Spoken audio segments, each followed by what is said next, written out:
legitimately scared for my workers. The baler can flatten a car engine. It can cut off your arm and crush your entire body without skipping a beat. How many people a year do you think get their arms cut off in a baler? Baylor, I hardly know her. Damn it, Michael. Pay attention, man. Anybody want to take a guess? $5 says it's over 50. You really want to bet?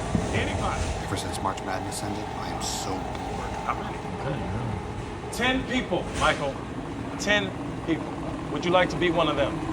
No, don't worry. I'll just go double or nothing. On what? I don't think so, man. What are you guys talking about? These are very dangerous machines down here, and the upstairs workers, Michael, should not go anywhere near them. Yes, yes. But it wouldn't be the